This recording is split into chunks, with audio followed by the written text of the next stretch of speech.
Welcome to another episode of Preferred Walk-On. I'm your host, Max Chadwick. Now, kind of the setup of this show and how I wanted to do it was to do one interview a week, which we just did the Caleb Williams one. Go check that out if you haven't already. Now I want to do a different thing where I kind of dive into a topic, maybe a ranking or anything else in college football really, and just dive into it. And with the NFL draft just about a week away, why not do a mock draft, but have a little college football twist on it? I actually wrote an article doing this at PFF. Basically, think about it like the NBA style mock draft. You know, where you play 1 year of college ball, you're eligible to be selected in the draft if you enter it. Let's apply that rule to college football, which of course you got to play 3 years basically of college football before you're eligible to enter the NFL. Let's just say you got to play 1 year of college football. So this is an all eligible mock draft. Basically, if every single player in college football was eligible in the NFL draft, what would it look like? That's kind of how I wanted to do this mock draft. So no Arch Manning, none of the incoming freshmen will be eligible to be picked here. But if you played last year, you're eligible to be picked in this year's mock draft. So really excited about it. Let's dive right in, honestly, with a number one overall pick, which is held by the Carolina Panthers via the Chicago Bears. And I think this is a pretty easy pick. It's the guy we literally had as our first guest of the show, and I'm not being biased, I think, when I pick him here. It's Caleb Williams, the reigning Heisman Trophy winner. He was PFF's highest graded true freshman quarterback ever, beating out Trevor Lawrence, who was a generational prospect in his own. Caleb Williams might be entering that tier with another elite season next year. This guy is awesome outside of structure. In fact, outside of the original play design and PFF's metrics, he led all quarterbacks in the country in passing yards with 707, 7 passing touchdowns, also led all quarterbacks in the country, 10 big-time throws, also led all quarterbacks in the country. So I think he'll have teams tripping over themselves to select him in the actual 2024 NFL draft. But if he was eligible in this one, I think he definitely would be the first overall pick. So Caleb Williams going to the Carolina Panthers. Number 2, the Texans. And I'm making the same pick that I did in my original mock draft, a couple months ago, and people were not happy with this one. It's Drake May, the quarterback from North Carolina, also the 2024 NFL draft. A lot of people thought Bryce Young should go over the pick here, but I think Drake May, has the more prototypical size than Bryce Young has, and Drake May was freaking awesome last year. He actually was the most valuable player in college football last year, according to PFF's wins above average metric. 45 big-time throws last season, 10 more than any other FBS quarterback. He also tied for second among quarterbacks with 56 combined rushing first downs and touchdowns. He's not as good outside of structure or outside of the pocket like Caleb Williams, but he's also not a statue either. He can run, and he had a ton of rushing yards last year for North Carolina.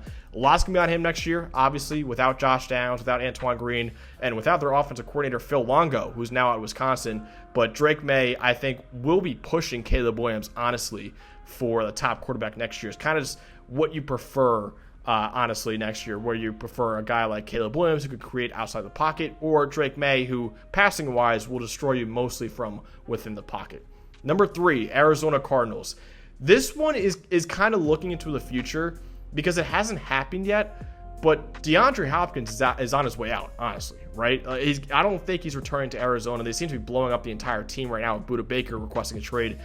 I think if you have this 3rd overall pick and you lose DeAndre Hopkins, you lose your true X receiver, I wouldn't hate taking Marvin Harrison Jr. here with a 3rd overall pick, the wide receiver from Ohio State. I mean, he is awesome. He's going to be one of the best receiver prospects we've seen in quite some time, and could push Jamar Chase, honestly, for the best receiver prospect we've seen in quite some time. Against single coverage, he had the most receiving yards and the most touchdowns, 878 receiving yards, 14 receiving touchdowns, led all FBS wide receivers. He's the son of a Hall of Famer, of course, Marvin Harrison Sr. I think that Arizona, after losing DeAndre Hopkins, they really could use a true X receiver, and I think Marvin Harrison Jr. would be that good replacement for him, and I think he honestly might be the 3rd best prospect, period, after the 2 quarterbacks in Caleb Williams and Drake May. Number 4, the Indianapolis Colts. This is kind of a slam dunk pick. Jim Irsay, the owner, even said in a press conference, like, oh, that Alabama kid looks pretty good. And of course, he's talking about Bryce Young, the quarterback from Alabama. who's in the 2023 draft. I personally think he should actually go number 1 overall in the real 2023 draft, not this fairy tale one that we're doing right now. But I think Bryce Young here would be a sprint the card in scenario for the Colts, who I think they really like him. I think they kind of know he's not going to be there at 4 or even 2. So if they want to trade up or anything like that. So I don't think this is much of a debate for them. I think Bryce Young is clearly the pick, and size be damned. I don't really care about that too much. I think he's going to be a really good quarterback in the NFL. Number 5, Seattle, the Denver Broncos.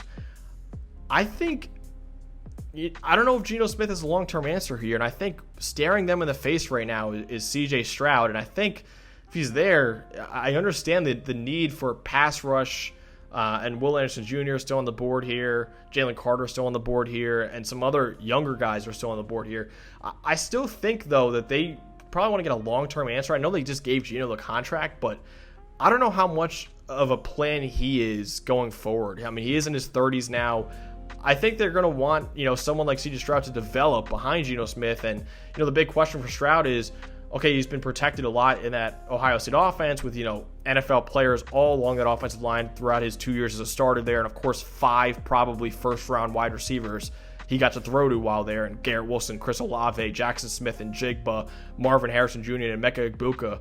But still, I think, you have really good supporting cast eventually in Seattle. You got a couple great receivers already in DK Metcalf, Tyler Lockett.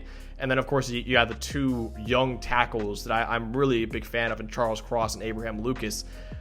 I think they're going to want to look to the future and maybe have him develop a little bit behind Geno Smith. I wouldn't hate this pick. I would understand if people want them to go for a guy that makes an impact immediately, but I think future-wise, this is probably the pick I would make. And this is also what I would do, mock draft, because obviously we have no idea what NFL teams feel like about 2025 prospects. So what I would do here. Number 6, the Detroit Lions via the Los Angeles Rams. I have them going with the guy I just mentioned before as a possibility for Seattle, and that is Will Anderson Jr., the edge defender from Alabama. And I understand they just took Aiden Hutchinson, but I think that other edge spot they could really, use a boost at. And I think he's honestly probably the best prospect, period, after this. He's got the most career pressures in PFF college history, over 200, and we've been doing this since 2014. So he's a special player, and as good as he is as a pass rusher, like he's spent the most career pressures ever, he's probably even a better run defender. That's how stupid good he is. And, I don't think he's a Chase Young or even a Bosa Brothers or a Myles Garrett type of prospect, but I think he's in the tier below that, and I think he's a really good player and probably worth a top 3 pick in the actual 2023 draft. So Will Anderson Jr. going to the Lions. Now the Raiders pick is up here. And I think they're going to want to take a swing on a quarterback because Josh McDaniels is probably looking at it right now and saying, he's got to prove to ownership that, hey, let me develop a guy, So I understand, people saying, oh, let's go with another prospect, but I think he's just going to take a quarterback and say, oh, this will buy me some time at least. And I think that'll be Anthony Richardson, the quarterback from Florida and the eligible in the 2023 draft, probably almost the consensus QB3. I know some people have Will Levis over him, and some people actually have Bryce Young and C.J. Stroud lower. For me, he's QB3 in this upcoming draft. Obviously, one of the highest ceilings that we've ever seen at the quarterback position. I think that the Raiders here, over some other guys, they would take Anthony Richardson. Number 8, Atlanta Falcons. They're going to kind of stick with one of the Georgia guys in this class and go with Jalen Carter, the defensive tackle from Georgia in the 2023 draft. I think Jalen Carter, off-field concerns aside, and I don't know the kid, so obviously I'm not going to speak on that too much because I know a lot of his character is coming under question recently with a lot of anonymous reports, but I have nothing on that, so I'm not going to talk about that. But on field, he is a top 2 player regardless of positional value in this class. And the only one I would make an argument for above him is Bijan Robinson, who I'm not going to spoil it, but he probably won't be picked here with all these guys eligible. So, and just because he doesn't play a premium position in running back. But Jalen Carter, defensive tackle, he can make an impact that, we're talking about Quinnen Williams type of prospect who's obviously turned into a star in the NFL, and Aaron Donald, who is, a star in his own right as well. I don't think he'll reach the Aaron Donald level, but I think as a prospect, that's kind of what we're looking at here. And I know Aaron Donald was picked lower, but I really liked him a lot coming out of Pitt, and I thought he was picked lower than I would have taken him in my very early years of scouting when I was basically watching YouTube highlights. That was it when I was like 12 years old, but still, I really liked him. And yeah, Jalen Carter is like that upper tier, at least Quinnen Williams, who I very much remember, scouting. And I think he's like that level, Quinnen Williams level, which is special, very special. Number 9, Chicago Bears via the Carolina Panthers. This is when they traded down from that first overall pick, why Carolina's picking 1. This is a guy that I am going to have on the show in a couple weeks or so, and I'm very excited about this. He's in the 2024 draft. It is Joe Alt, the Notre Dame offensive tackle. Joe Alt is maybe the best offensive tackle prospect that we're going to see since like Penei Sewell, honestly. Like, he is really, really good. I mean, he was the highest graded and most valuable offensive tackle in the country, according to PFF's wins above average metric. 91 run blocking grade, led all tackles in the country. His 99 pass block efficiency score also ranked 5th. So he's a dominant run blocker, dominant pass protector. He's like 6'7", 320 pounds with over a 7-foot wingspan, he told me. I mean, the kid is awesome. He's got the right mindset too. I even brought up how hyped he could be as a prospect, and he's like, I don't really care about that, man. I just want to win. So can't wait to show you guys that interview. He's a stud. Learn that name, because he's probably going to be a top 5 pick, honestly, in next year's draft when we come to it. So yeah, Joe Alt's going to the Bears there. They need help on the offensive line, help out Justin Fields. They helped him out already by getting DJ Moore. Now it's kind of like, okay, protect Justin Fields now. And I think Joe Alt will be a good pick for them. Number 10, Philadelphia Eagles via the New Orleans Saints. So Philadelphia is in a interesting spot right now where you can go a number of ways with this pick. I kind of went with a guy that I just would love to see on their defense, and that is Harold Perkins, the linebacker / edge defender, if you really want to call him that, from LSU. I mean, he is kind of like, he's not as big as this guy, and I'm not sure he'll ever be the type of pass rusher that we've seen from this guy. Micah Parsons, a lot like that, where he played linebacker, but you look at him, you're like, really, is that an edge defender? And he eventually becomes an edge defender in the NFL. Perkins is like that, how he showed it in his true freshman year, top 10 recruit. He's only 220 pounds, which is why I don't think he'll really ever become a full-time edge defender unless he puts on a ton of weight. But he led all Power 5 linebackers as a true freshman with a 91 pass rushing grade, and he was second among all FBS linebackers with 18 quarterback knockdowns, which is sacks plus hits. So Harold Perkins is a 2025 guy, the first one in this mock draft. That was probably one of the most impressive true freshmen I've seen from college football this past year. So Harold Perkins going to the Eagles, and I would love to see him on that Eagles defense. Can contribute as an edge defender. They just lost TJ Edwards at linebacker as well. So I think, they lost a couple other linebackers too. So I think he could contribute in a lot of ways for that defense. And watching him and Nakobe Dean go downhill together, pretty awesome. Would be a lot of fun. Tennessee Titans now. They really could use, obviously, a quarterback, but also they could really use offensive line help. And I'm going with Will Campbell here. Another guy you're probably like, who on earth is that? And it's another 2025 guy, and and another 2025 LSU player. LSU might have 2 top 5 picks in the 2025 draft when it's all said and done. I know this is looking way far ahead, but hey, that's what this mock draft is. Will Campbell is a stud, and Tennessee's offensive tackle situation is not good. Out of the 64 highest graded tackles in the NFL last year, which is how many starting offensive tackles there are, neither Nicholas Petit-Frere nor Dennis Daly were among them. And they could use help on that offensive line. And I don't think a guy like Will Levis, who, they could use a quarterback, obviously, but I don't think he's a guy that's going to need a good environment. I think Tennessee's going to go through some tough times pretty soon. And I think I'd rather build up that offensive line, which was atrocious. Will Campbell was phenomenal as a left tackle in the SEC in his true freshman year. His 85.6 pass blocking grade on true pass sets was 3rd in the country, trailed only Peter Skoronski among Power 5 tackles. He only gave up pressure on less than 3% of his 515 pass blocking snaps. So Will Campbell is a guy, another name to know in 2025. You probably have no idea who that guy is, but just telling you, from what I've seen, he's really good, and I think he will be a special prospect in 2025. Number 12, the Houston Texans. So we gave them Drake May with their first pick, number 2 overall pick. Now I have the 12th pick via the Browns, and I'm going to give them Brock Bowers, tight end from Georgia in 2024. If you're watching this show, you're a fan of college football, and you definitely know who Brock Bowers is. I mean, he has been the best tight end in college football for probably 2 years now. I mean, and those were his first 2 years of college football. So he's got a chance to challenge. I don't know if he will overtake him, but challenge Kyle Pitts in terms of like the best tight end prospects we've ever seen. Brock Bowers is a real good chance to challenge him for that. So, true freshman, highest graded and most valuable tight end in the country. Once again, the most valuable tight end in the country this past year. Led all tight ends in receiving yards, yards after the catch, and receiving yards after contact. Brock Bowers is a superstar, and he was in a room with Darnell Washington, who a lot of people would take in the first round, and it was very clear that Darnell Washington was not the best tight end at Georgia. Very clear, and he was older than Brock Bowers, and so that says a lot. Brock Bowers is maybe a top 5 pick like Kyle Pitts was, which is rare for tight ends, and Houston could use some weapons. I think Brock Bowers would be a great one to give Drake May in this hypothetical mock draft. 13th overall pick, the New York Jets. So we're assuming that Aaron Rodgers is coming. So let's give him some protection. They could use some help on the offensive line. Who knows if the whole Mekhi Becton situation was going on there.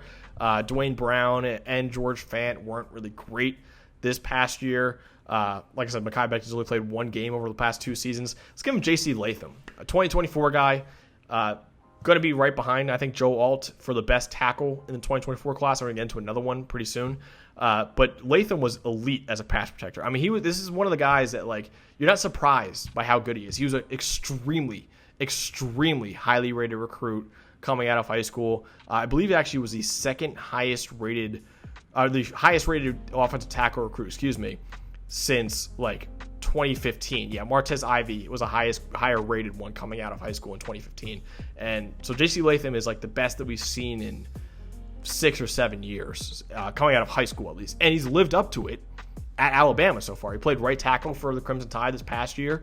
84.5 pass blocking grade on true pass sets, ranked 4th among all tackles in college football. He only gave 1 hit all year and didn't allow a sack on any of his 486 pass blocking snaps this past year. Very excited to see him transition from that right tackle probably to left tackle this upcoming season. He's a guy that I'm really, really intrigued by, and another guy who I think next year's offensive tackle class is going to be special. We'll get into another one very shortly. J.C. Latham is a big reason for that. So, number 14, New England Patriots. Another 2025 guy here. Let's go with Will Johnson, the cornerback out of Michigan, who was locked down in his true freshman season at Michigan.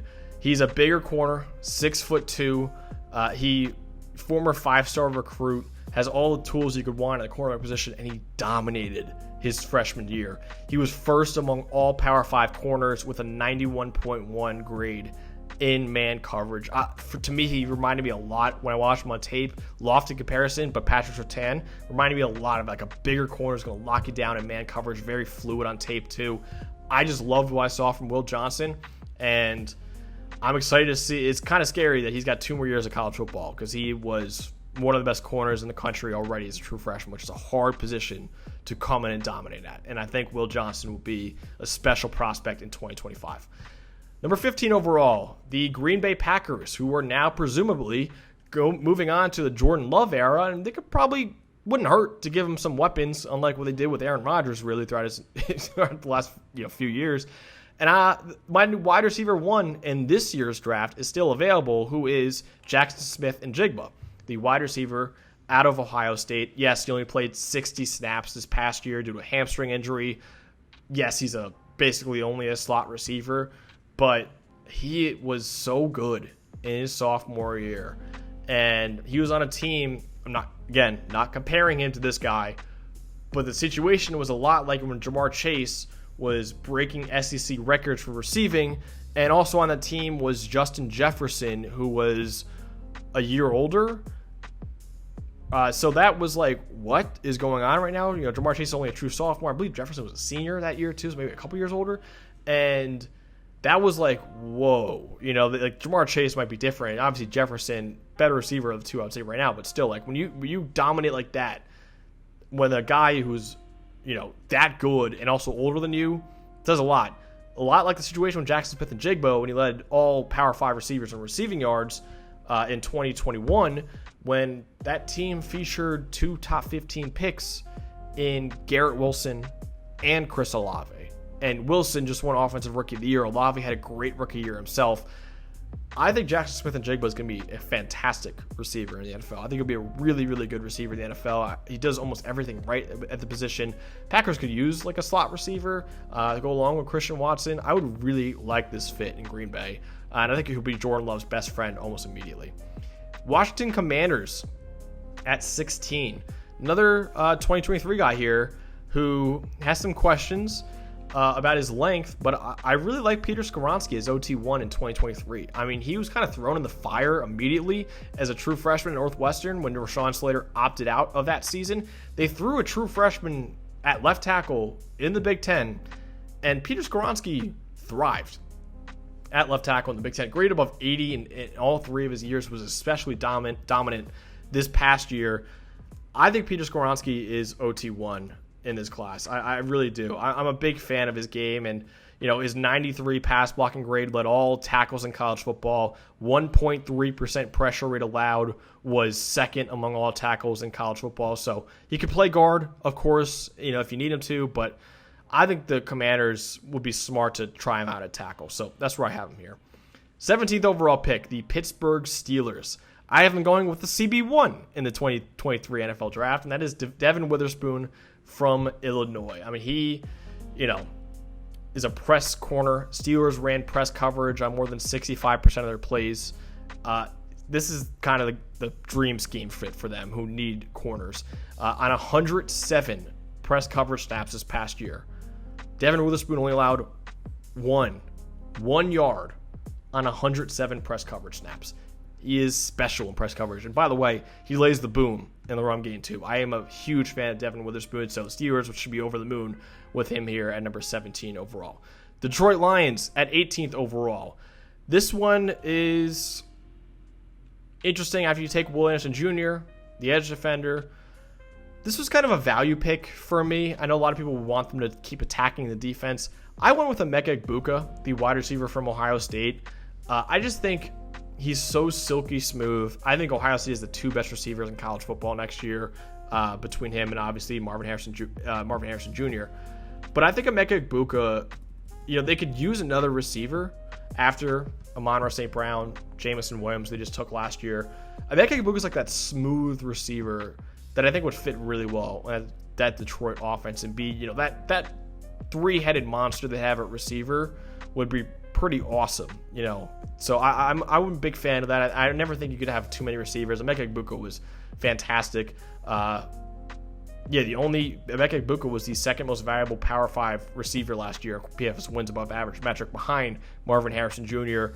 Harrison was the only one who had more receiving yards and receiving touchdowns among returning Power 5 receivers. And among returning Power 5 receivers, Emeka Egbuka was 3rd in yards per route run. Efficient receiver, very good route runner. Probably wide receiver 2 in next year's draft, I would say. So number 19, the fall finally stops here for Will Levis to the Tampa Bay Buccaneers, who I actually don't hate this fit at all. Like, they still have some really good weapons in Tampa Bay. Obviously, you got to build up that offensive line a little bit more, but you got Tristan Wirfs there. And the big thing for Will Levis is, like, he just really wasn't – the situation at Kentucky this past year was abysmal. The offensive line didn't do him any favors. The receiving core was lacking, obviously. So you want to give him a better situation in the NFL, and I think Tampa Bay has that. And, of course, they're rebuilding now after losing Tom Brady to retirement, but I think Will Levis, could be that franchise quarterback for them. So, yeah, 19th overall, I think they're very happy with this value here. Number 20, Seattle Seahawks, a guy who's going to go probably top 10 ultimately in this upcoming draft. Seattle, of course, passed on defense and pass rush specifically to take CJ Stroud. Now they could take who I consider to be edge 2 in this year's draft, and that is Tyree Wilson, the edge from Texas Tech, who is a freak of nature.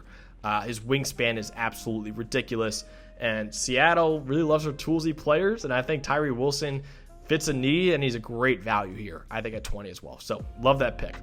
21st overall pick, the Los Angeles Chargers. They're going to go with Jordan Addison, the wide receiver from USC. I actually have as my wide receiver 2 in this year's draft. Obviously dominant at Pittsburgh, won the Biletnikoff Award with Kenny Pickett as quarterback. Goes to USC, still a very good receiver at USC. I think he's kind of been underrated in that respect, but not as dominant, obviously, as he was the year before. I still think he's a very good receiver, obviously very good route runner.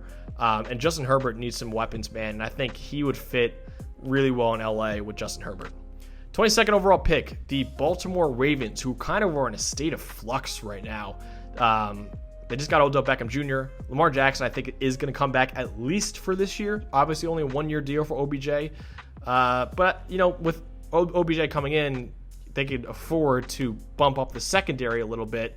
And they'll go with Kool-Aid McKinstry, the corner from Alabama, who obviously has the coolest name in college football, but he's more than just that. Kool-Aid, I think, is the best cornerback in college football heading into next season. He was a first-team All-American for PFF this past year, tied for second in the country with 18 forced incompletions. I think Kool-Aid is CB1 in next year's draft, and great value here for Baltimore at 22. See that voice crack right there? Oof, that was rough. 23, Minnesota Vikings. Quentin Johnston still on the board here. He is a freak of nature. I have some concerns about him long term. Obviously, he came in smaller than we thought. We thought he was 6'4", actually 6'2". Doesn't really play like a bigger receiver anyways, but he's a freak. He's 6'2", and he runs over 20 miles per hour on the GPS. He's a great athlete. Vikings need a wide receiver 2 after losing Adam Thielen. It can't just be the one-man Justin Jefferson show. You need a wide receiver 2. Quentin Johnston could develop there, and I think he'll be a good player for them. 24th overall pick. Go back to the 2025 draft. Another guy who's so impressive to me in his true freshman year was Benjamin Morrison. And I think the Jaguars really could use some help in that secondary. Benjamin Morrison was really good as a true freshman. 6 interceptions, were tied for the most among Power 5 corners. 29.2 passer rating allowed, third among that same group. So, yeah, Benjamin Morrison is a stud, and Will Johnson, I think, is the better corner of the two, but, you make the case for Benjamin Morrison, I don't think you're crazy. He's that good. So, obviously, they got a diamond in the rough. Seattle did already. They already have, the Jaguars already have Tyson Campbell, who looks really good already, but they could use another corner. I think Benjamin Morrison would be really good in Jacksonville. 25th overall pick, another guy who might end up going top 10 or even a lot higher, like I've seen some mock drafts. Christian Gonzalez, the corner from Oregon, is going to the Giants here. Toolsy corner, can fit in any scheme you want. He could play man, zone, press coverage, off coverage, anything. Like, Christian Gonzalez is a very versatile corner, and he is going to be picked very highly in the actual NFL draft. Goes lower here in this all-eligible mock draft, but the Giants could use some help at corner, and Christian Gonzalez is, going to be a really good one, I think. Dallas Cowboys here. So, Drazon Newton's the pick here, and defensive tackle from Illinois. Spoiler alert, going to be one of the interviews that we have on the show. One of my favorite interviews I've done so far. Dallas could use help on the interior defensive line. Newton was dominant last year on the interior defensive line, one of the best interior defensive linemen in college football. He returned to school because he wasn't going to be a first-round pick, he thought at least. I would have had him in that first-round range. I really love Drazon Newton's game, man. He's a little undersized, but still, he was the most valuable Power 5 D tackle this year, according to our wins above average metric. He led all Power 5 D tackles with 59 pressures. His 13 tackles for loss or no gain were tied for the most among all D tackles in the country. So he was dominant as a pass rusher, dominant as a run defender in the Big Ten.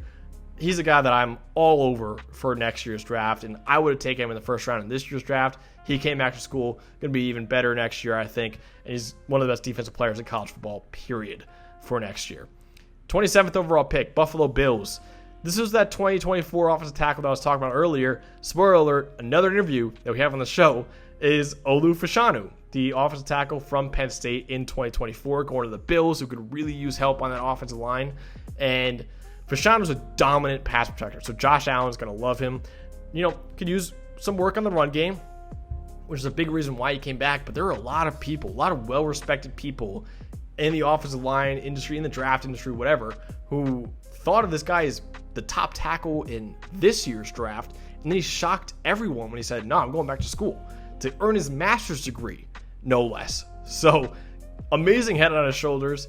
Olu Fashanu is a superstar pass protector, could make some strides in the run game, and we could be talking about, he could be fighting with Latham and Alt for that OT1 next year in what should be a special offensive tackle class next year. It's going to be an awesome offensive tackle class. Speaking of offensive tackles, let's give one to the Bengals here at 28. That is Paris Johnson Jr., the offensive tackle from Ohio State, who I have as my OT2 right now in the 2023 NFL draft. He's a guy who I think can play on either side. I think he could learn either side. And, the Bengals presumably will be losing Jonah Williams. They just brought in Orlando Brown Jr., but, who knows what's going on with Lyle Collins. So I think that Paris Johnson Jr., could be, got all the tools in the world to be a great tackle. Bengals should continue to be boosting up that offensive line. I think Paris Johnson Jr., if he falls here, obviously won't in the real draft, but here, still a great pick for them. 29th overall pick, the New Orleans Saints via the San Francisco 49ers.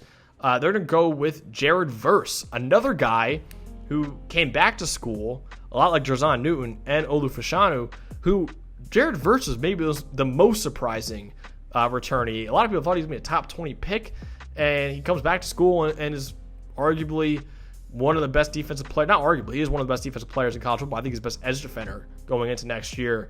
He was dominant in his first year at the FBS level. He transferred to Florida State from Albany, which was an FCS school. His 24.4% pass rush win rate was 4th among Power 5 edge defenders. 10 tackles for loss or no gain. We're tied for 6th. He is the best edge defender in college football next year, and would have been a top 20 pick in this year's draft if he declared. Did not. Going back to that Florida State team, who I'm buying all of the hype on, by the way, for next year. Jared Verse is a first-round pick in this mock draft. 30th overall pick, second to last pick, the penultimate pick, the Philadelphia Eagles, who I think could boost up that secondary even a little bit, even after bringing back James Bradberry and Darius Slay. They're going to go with another corner because I don't know how long either of those guys will be staying there. Kalen King, the cornerback from Penn State, who I love. I think Kalen King was the better Penn State corner this past year, which is saying a lot considering Joey Porter Jr. is probably going to be a top 20 pick in the NFL draft in a week. Kalen King was better than him. He was a superstar this past year. He led all corners in the country and with a 93.3 grade in single coverage, 18.3 passer rating allowed in single coverage, also led all corners in the country, 15 forced incompletions in single coverage, tied for 3rd among FBS corners. This is a guy that you're going to leave on an island, and he was dominant. So a lot of people love Joey Porter Jr., and yeah, he's got all the size and everything. Kalen King was, I think, the better corner of the two, which is, like I said, saying a lot. 31st overall pick, the final pick of this first-round mock draft, and I've had a whale of a time doing this. The Kansas City Chiefs, reigning Super Bowl champions, just lost Orlando Brown Jr.